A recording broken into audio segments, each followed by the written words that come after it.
자, 시작해 볼게요. 자, 이번에 볼 작품은 다음 챕터 사후가 하고 풀비린내에 대하여 두 작품입니다. 일단은 사후가는 제목에서 되게 많은 게 일단 느껴지지 않냐? 선생님은 그래? 네 명의 것 친구를 말하는데 당연히도 여기서 것은 대부분 군자의 것. 그럼 군자의 것 하면 지조 절개 말할 거 뻔하고 소나무 대나무 나올 거 뻔히 알잖아, 우리는. 그치? 자, 그래서 네 명의 벗을 뭐 예찬하는 태도, 뭐 당연히 그치? 예찬적 태도 나올 게 뻔하고요. 그리고 어떤 선비적 가치 대해서 언급하는 작품일 것이 뻔하다. 뭐 이 정도 잡고 가면 아주 간단하게 쉽게 해결할 수 있는 작품일 거라고 생각합니다. 자, 하나하나 체크하면서 총 4수로 이루어진 연시조 작품이죠. 1수부터 어떤 소재에 대해서 어떤 태도를 예찬했는지 한번 가보도록 합시다. 가보자. 1수 바위에 섰는 소리 느면 한 줄 반가운겨 라고 돼 있어. 일단은 바위에 뭐가 서 있어요? 소나무죠. 중심 시어는 소나무.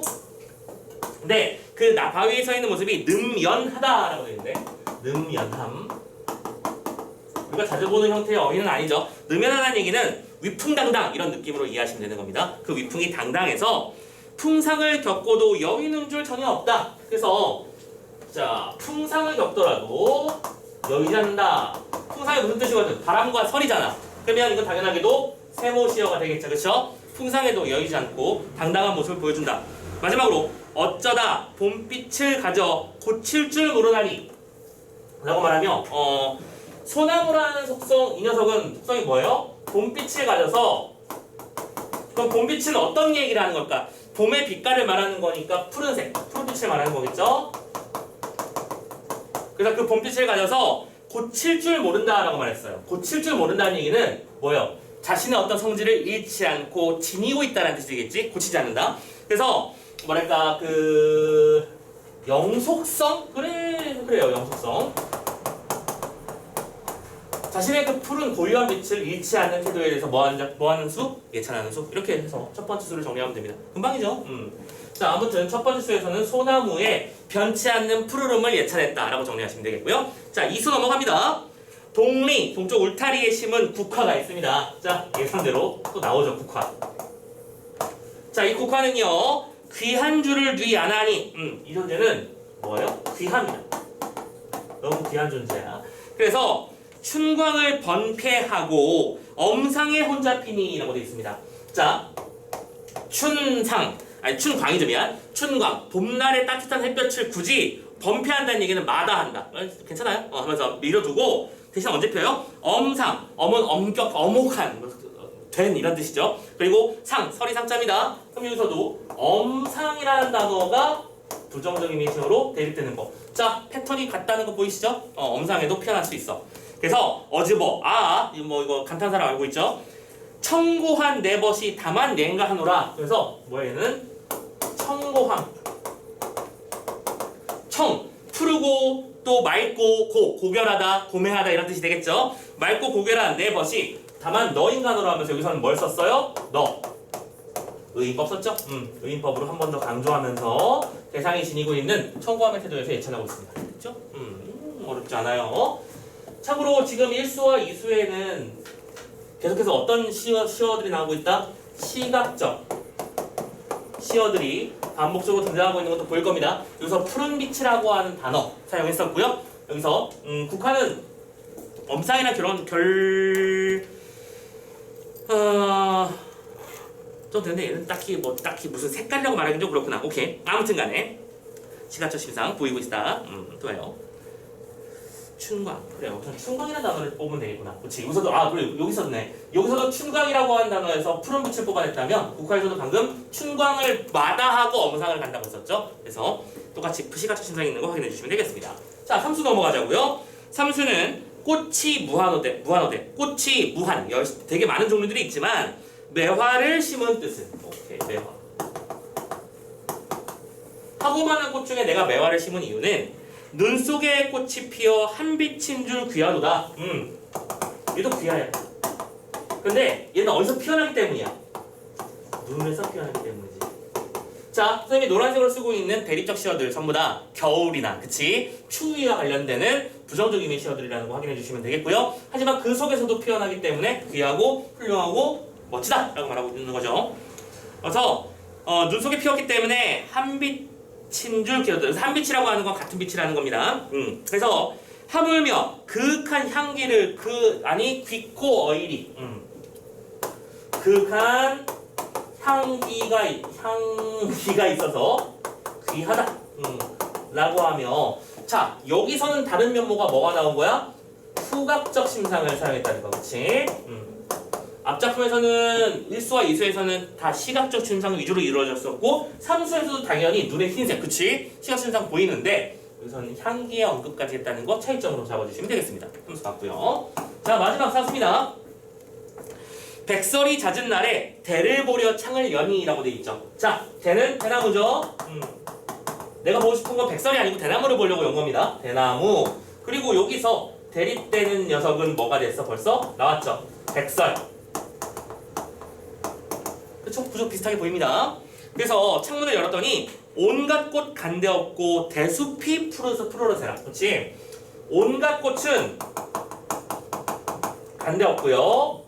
대나무만 숲을 이루어서 멋진 장관을 이루고 있다라는 거죠. 즉 추위와 겨울 속에서도 버티고 있는 애는 대나무밖에 없다. 그 말을 예찬하고 싶었던 거겠죠. 그러면서 어째서 청풍을 반겨 흔덕흔덕하다니 라고 하면서 흔덕흔덕이라고 하는 건 음성상징어. 그치? 아니 여기 파란색으로 쓰면 아니지.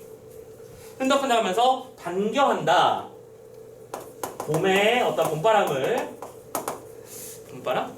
그냥 맑은 바람이라고 하는 게 맞겠지. 봄바람은 오버고요. 맑은 바람을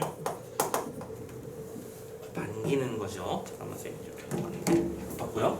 바람을 반김. 오케이. 그래서 여기서는 앞작품과 좀 차이점 또 하나 잡아주자면 청풍을 반가워하면서 흔들흔들하고 있으니까 일단 기본적으로 여기서는 음성 상징어의 사용을 통해서 또 대상에 대한 어떤 모습, 대상의 모습을 형상하고 있는 거 잡아주시면 되겠습니다. 오케이? 자, 그래서 여기까지 사수 정리를 다 끝냈어. 일단 기본적으로 4, 5의 종류는 뭐였고요. 이 녀석들이 가지고 있는 덕성을 예찬하는 부분은 이런 파란색으로 나타났었고요. 이때 이 녀석들은 이런 노란색, 그치? 부정적 의미의 시어들 속에서도 이 표현하고 있어라고 하면서 그 예찬의 태도를 좀 더 강화시켰다? 뭐 이 정도로 잡아주시면 되겠습니다. 됐죠? 어렵지 않은 작품이었고요. 자, 그런데 우리가 보통 사후가를 보면 또 뺄 수가 없는 게 윤선도의 오후가 아닌가, 그치? 자, 보조자료 잠깐만 열어봅시다. 보조자료에서 윤선도의 오후가 한번 체크만 살짝 하고 넘어갈게요. 다 알고 있는 내용들일 테니까. 자, 120, 그러니까 여러분들 보조자료 사후가의 뒷페이지 부분을 보시면 윤선도의 오후가 지문이 실려있을 겁니다. 보이시나요? 참고해주시고, 자, 빠르게 그냥 눈으로 체크만 하고 넘어갈 거예요. 비교 작업을 위해서. 거의 친구 같은 작품이니까 같이 보자. 자, 오후가는 5개의 벗을 말하는 겁니다. 그러면 그 벗에 해당하는 거는 예찬의 대상이 될 수 있겠죠? 그 대상에 동그라미 쳐가면서 체크해봅시다. 1수, 내 벗이 몇이나 하니 수석과 송죽이라. 그럼 뭐예요? 벌써 사후가 벌써 나온 거예요. 그쵸? 수, 석, 송, 죽. 그리고 마지막 하나 더. 동산에 달 오르니 그이 더욱 반갑고요. 그 중에서 또 뭐예요? 달도 뜨면 난 더 반갑대요. 그럼 달까지 포함시켜야겠다. 수, 속, 송, 죽, 월. 여기서는 5개의 친구가 나타났어요. 그러면서 두어라 이 5밖에 또 더하여 무아탈이 무슨 소리예요? 결론적으로는 이 총 5개의 소재들이 전부 다 뭐가 된다? 내 친구들이 되고 내 벗이 되는 거고 내가 예찬할 대상이 되는 것이다. 근데 이 작품은 아까 사후 같은 경우에는 4수로 연결되어 있었는데 여기서는 몇 수? 5수, 5개의 친구지만 6수로 이루어져 있는 게 차이점이라는 거 보이시죠? 이 1수가 뭐가 되는 거야? 일종의 서사, 인트로가 되는 겁니다. 그래서 본격적인 예찬 내용은 2수부터 시작을 할 거야. 2수 가자. 구름빛이 좋다 하나 검기를 자로. 자로는 자주란 뜻이야. 자주합니다. 바람소리가 맑다고 하지만 언젠가는 그치는 적이 많죠. 근데 좋고도 그칠 줄 없는 것은 뭐다? 물뿐인가 하더라. 그럼 물에서 물에 예찬하는 대상은 뭐다? 물. 그리고 그 물이 가지고 있는 어떤 속성을 예찬하는 거야? 변하지 않음, 영수성이네. 그치? 불변성 뭐 이렇게 되어 있고요. 두 번째, 여기서 3수지. 꽃은 무슨 일로 피면서 쉬지고 풀은 어이하여 푸르는 듯 누르나니. 뭐요? 꽃은 피기도 하지만 지기도 하고 또 풀도 푸릇 돋아나기도 하지만 누렇게 변색되면서 그치 죽기도 하지. 근데 아마도 편치 않을 손 바위뿐인가 하노라. 자, 중심 소재는 바위가 되겠네요. 이 바위 역시 영속성에 대해서 예찬하고 있는 겁니다. 그리고 이 군자들의 덕성, 선비적 가치라고 표현해놨는데 여기서 중요한 가치는 뭐라는 거야? 흔들리지 않고 굳세게 자신의 의지를 밀어붙이는 것이라는 걸 우리는 확인할 수 있는 것이죠. 자, 3수 봤고요. 4수. 더우면 꽃 피고 추우면 입지건을. 오케이? 이게 뭐예요? 시류에 영합하는 태도를 말하는 거겠죠? 추우면 패딩 입고요. 더우면 반팔 입고요. 이렇게 하는 게 당연한 거 아니냐. 근데 소라, 소나무죠? 너는 어찌? 또 의인법 나왔습니다. 공통점. 눈서리를 모르느냐. 그러니까 너는 계속해서 변치 않고 눈서리가 오더라도 그 너의 태도를 잃지 않고 가지고 하다. 라고 하면서 예찬하는 겁니다.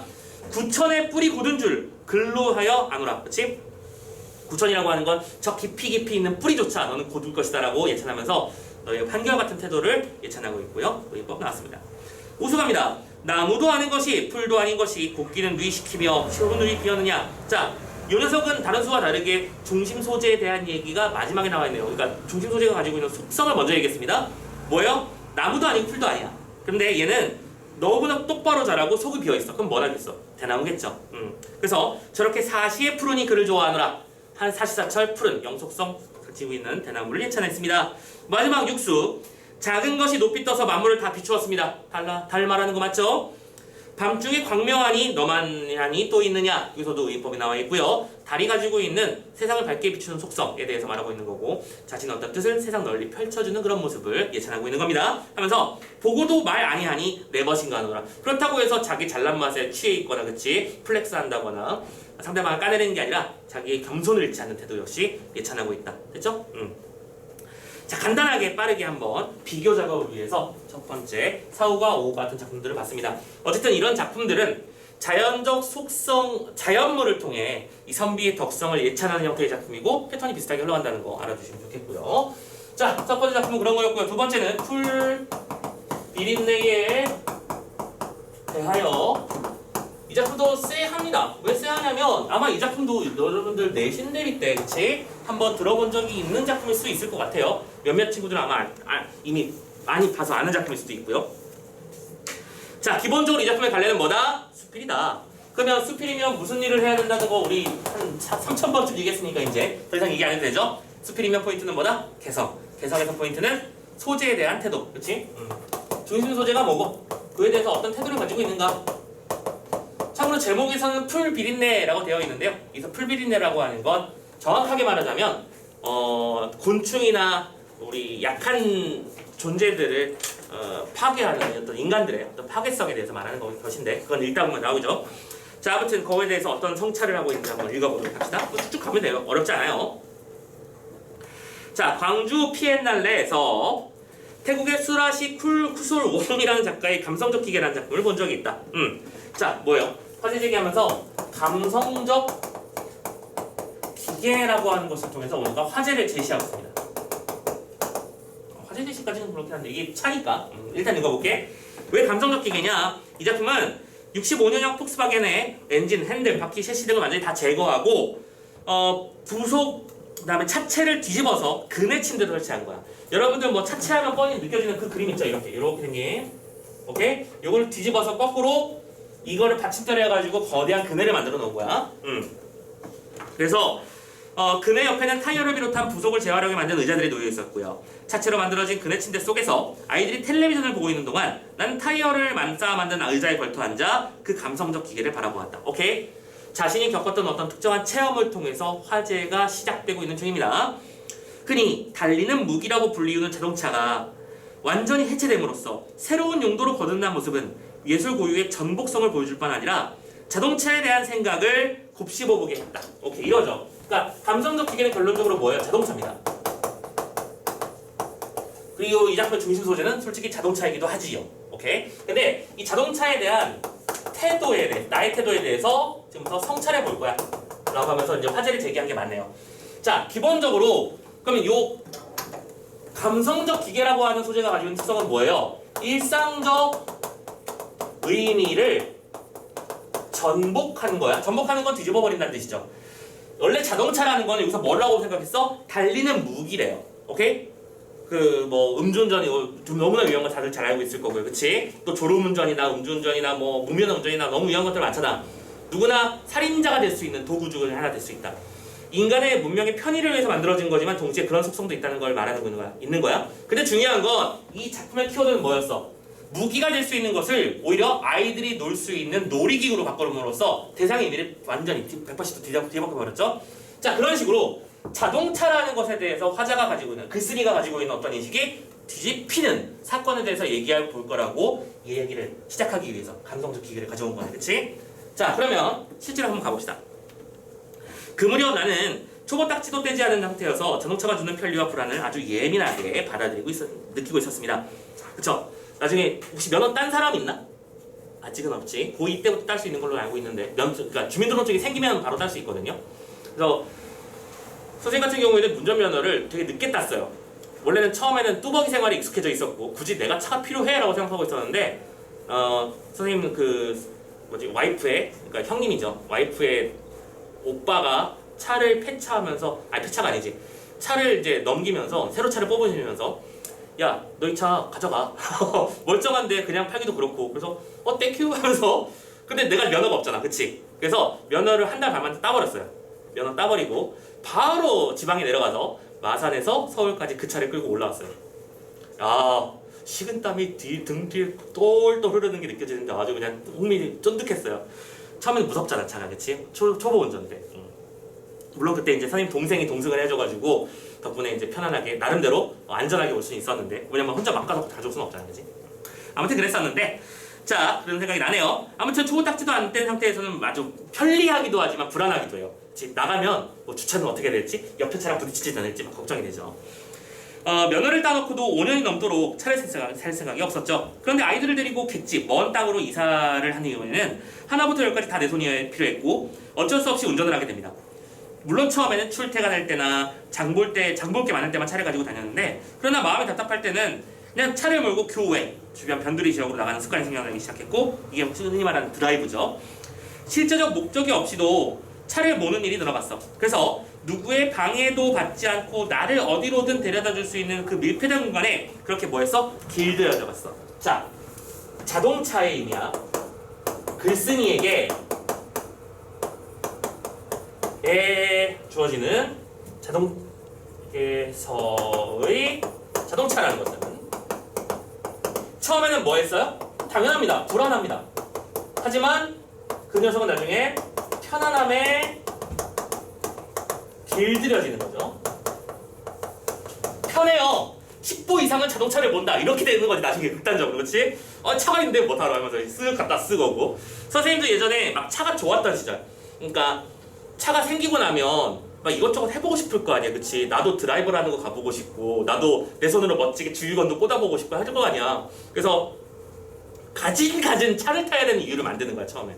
그래서 어떤 일을 했었냐면, 지금 부끄럽지만 집 앞에 있는 편의점까지 가는데 차를 가지고 가보자. 야, 마침 비도 오지 않느냐. 편의점 가는데 차를 한번 가져보자. 옆에서 와이프가 막 웃더라고요. 그렇게 타고 싶어? 그래서 가자. 그래서 같이 갔다는 기억이 나는데, 처음에는 그렇습니다. 너무 좋고 즐거우니까요. 아무튼 이렇게 해서 나랑 비슷하게, 그치? 차를 즐기기 시작했을 거예요. 그런데 자, 이때 이런 말을 합니다. 스웨덴의 생태학자인 에민 탱스트렘은 자동차라는 물건이 자기 자신의 영토 안에 머물고자 하는 의지와 영토 밖으로 움직일 필요성을 동시에 충족시켜준다고 말한 바 있다 라고 하면서, 자, 여기서는 무슨 얘기를 하는 거야? 이 자동차는 욕망의 분출구 같은 거다 라는 얘기를 하고 있어. 자동차는 사람을 만족시켜. 왜 만족시키느냐? 첫 번째, 모든 사람은 자신만의 공간을 갖고 싶어요. 그쵸? 만약에 여러분들의 집에 나만의 방이 없다고 생각해봐. 당장 오늘부터 너희 방은 없어. 엄마랑 같이 자야 되고 막 이런다고 생각해봐. 흥미진진하겠죠? 그쵸? 그래서 일반 모든 사람은 자기 공간을 가지고 싶어 하지만, 문제는 그 공간에 갇혀있고 싶어 하진 않아 또. 그래서 항상 뭔가를 움직이고 싶어 하지. 그럼 자동차는 뭐예요?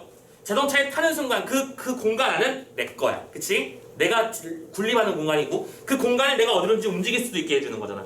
자동차는 그런 위대한 힘이 있다는 얘기를, 욕망을 충족시켜주는, 그치? 욕망을 충족이라는 말까지 쓰자. 충족시켜주는 소재다 라고 하는 얘기를 전문가의 글을 인용해서 가져왔습니다. 현대인들이 자동차라는 아늑한 자궁으로부터, 그치? 왜 자궁이란 비유를 했는지 아시겠죠? 자궁으로부터 잠시도 떨어지고 싶어 하지 않는 것도 바로 이 모순된 욕망을 자동차라는 공간이 해결해주기 때문이고, 앞에서 말한 감성적 기계처럼 같은 점이네요. 자동차를 해체하지 않아도 자동차는 이미 충분히 감성적 기계가 맞습니다. 나의 부족한 욕망과 나의 어떤 감성을 충족시켜주니까요. 차에 탔는데 웰컴등 딱 나오면서 의자 딱 맞춰주고 각도 딱 조절해주면 나를 위해서 존재하는 거잖아. 기분이 좋거든요. 자, 하지만 얼마 안 가 자동차에 대한 낯설고 당혹스러운 경험을 하게 됩니다. 자, 근데 이게 다음에 뭐라고? 당혹스러움으로 바뀌죠. 당혹스러운 경험은 뭔데? 갑자기 서울 갈 일이 생겨서 주말에 차표를 구할 수 없었네? 몇 번 망설이다가 나는 초보 주제에 식구들을 태우고 서울로 가는 고속도로로 접어들었죠. 긴장을 해서인지 무사히 4월에 도착했고 광주로 내려올 수 있었고요. 그런데 밤에 고속도로를 달리다 보니까 차창에 뭐가 타타타타 부딪히는 소리가 났습니다. 처음에는 모래 알갱이인 줄 알았어요. 그런데 다음날 아침에 출근을 했는데 유리창은 물론이고 앞버퍼까지 그 푸르죽죽한 것들이 잔뜩 엉겨 붙어 있었습니다. 그것은 흙먼지가 아니었죠. 수많은 풀벌레들이 달리는 차체에 부딪혀 죽은 잔해였습니다. 자, 당혹스러움을 준 계기는 뭐냐면 풀벌레들이 킬 당한 거야. 로드킬이라고 해야 되겠다, 그치? 자, 물론 커다란 짐승이 죽은 걸 로드킬이라고 하는데 곤충은 여러분들 뭐 지방 한번 갔다 온 경험, 자동차로 갔다 온 경험 있는 분 다 알 거야. 앞에 뭐 벌레들이 엉겨 붙어 있죠, 그죠? 그런 걸 말하는 거죠. 자, 마치 거대한 모터 주위에 두텁게 쌓여있는 먼지 뭉치처럼 다다다닥 붙어 있는데 그것을 닦아내려다가 나는 지난밤 엄청난 범죄라도 저지른 사람처럼 손발이 후들후들 떨려서 도망치듯 세차장으로 갔습니다. 그러나 세차기기에 물살에도 엉겨붙은 풀벌레들 흔적은 완전히 지워지지 않았습니다. 참고로 이거 지울 때는요, 그 단백질 제거제를 쓰셔야 됩니다. 버그 제거제는 전용 세차용품이 따로 있어요. 선생님은 감성이 메말라서 벌레가 달라붙어 있으면 젠장 어떻게 닦지? 내가 누군가를 죽였어 이거보다는 어떻게 닦지 이거 의문부터 하게 되더라고요. 그래서 집에 그 엑스헤도 좀 가지고 있는데 신기해요. 단백질을 싹 녹여주더라고요. 그래서 싹 뿌려놓고 잠깐 기다리면 싹 녹아서 흘러내립니다. 좋은 시대예요. 그죠? 자, 아무튼 지워지질 않았는데 운전대를 잡을 때마다 그 풀 비린내는 몸서리 쳐주는 기억으로 남았고 나는 손을 씻고 또 씻었다. 자, 그래서 이 풀벌레를 킬한 바로 뭐죠? 풀 비린내가 정체가 밝혀졌죠. 그리고 그 풀 비린내가 나는 것에 대해서 뭘 느끼고 있는 건 죄책감을 느끼고 있는 거예요. 됐죠? 이건 그냥 단순히 초보라서 불안한 거니까 그냥 구분을 해주시고.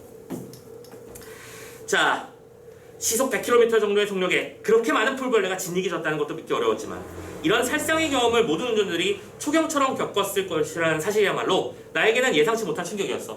차 운전하는 사람이면 모두 아는 경험이라는 거지. 우리는 그렇게 많은 벌레들을 죽여왔다는 거죠. 인간에게 안락한 공간이 다른 생명을 해칠 수 있다는 자각이 그제서야 찾아왔습니다. 그래서 여기서 성찰, 그치? 죄책감 성찰로 이어지고 성찰의 결과는 뭐인 거야? 인간의 이기심이 다른 생명체를 파괴할 수도 있구나 라는 것을 깨달은 거죠. 이 작품의 그럼 중심의식이겠죠? 오케이? 자, 누차 말씀드리지만 소재에 대한 태도를 생각하는 게 중요한 거야. 아까도 말씀드렸지만 차에 달라붙은 벌레 시체를 보면 대부분의 사람들은 짜증을 내거나 닦을 생각을 하지 생명의 소중함을 생각하는 경우는 많지 않습니다. 근데 우리 작가는 그걸 보면서 생명의 소중함에 대해서 얘기하고 있는 거죠. 그러면 이 지점이 바로 이 작품의 출제 포인트가 될 것입니다. 자, 그러면서 옛날 티벳 승려들은 입을 열어 말할 때마다 공기 중에 미생물을 죽이게 될까봐 얼굴에 7겹의 천을 두르고 다녔다고 한다. 야, 7겹의 천을 두르고 다닌다고 공기가 안 통한 건 아니잖아, 그치? 그러니까 이거는 바보 같은 짓이네요가 아니라 상징적 의미이며 생각해봐야 할 만한 가치가 있는 이 행위라는 것이죠. 상징적 행위이기도 할 것이고요. 즉 그만큼 조심했다는 뜻일 거야. 그걸 생각해보면 자동차를 몰고 다닌다는 것 자체가 엄청난 살생행위라고도 말할 수 있지. 아니 그렇다고 하루아침에 차를 없앨 수도 없는 형편이어서 나는 자동차에 대한 태도를 정리할 필요를 느꼈어. 그래서 어떻게 하고 있어? 차를 유지하되 사용을 최소화하고 의존도를 낮추는 선에서 타협할 수밖에 없었다. 그렇지?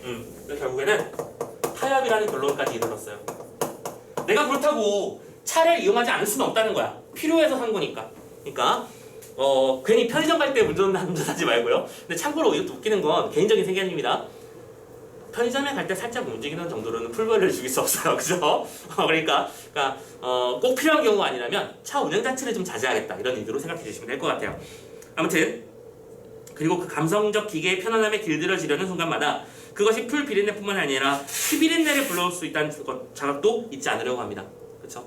자, 운전을 시작하기까지 나는 걷기 애찬자였고 인공적인 공간보다는 자연 속에 머물기를 좋아했었는데 그러나 자동차를 소유하고부터는 생태적인 어떤 발언도 할 자격이 없다는 생각이 종종 들어요. 나는 언젠가 계속해서 뭔가를 죽이고 있는 중이니까요. 차를 소유하되 그에 종속되지 않는다는 것. 이런 아슬아슬한 줄타기가 앞으로 얼마나 지속될 수 있을지 모르겠고요. 다만 그날 아침에 풀비린 내가 원죄 의식처럼 내 손에 남아있을 따름이다. 그게 뭐예요?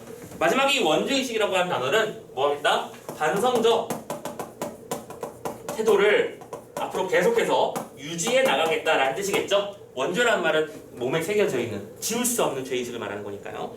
자, 이렇게 해서 작품의 전체적인 내용이 뭔지, 중심 소재가 뭔지, 그리고 그 중심 소재에 대한 작가의 태도가 뭔지 싹 정리를 해봤습니다. 어렵지 않았어요? 그죠? 자, 여기까지 해서 지문과 관련된 작품들은 쑥 정리를 했고요. 뭐 새로운 거 딱히 없습니다. 없으니까 넘어가도록 할게요. 자, 그리고 나서 이제 21번부터 24번에 있는 작품 세트랑 뒤쪽에 있는 독서 지문, 그리고 마지막에 고개사가 하나 더 있었네. 자, 일단은 현대식 파트로 바로 넘어가겠습니다. 잠깐만 영상을 잠깐만 끊어갈게.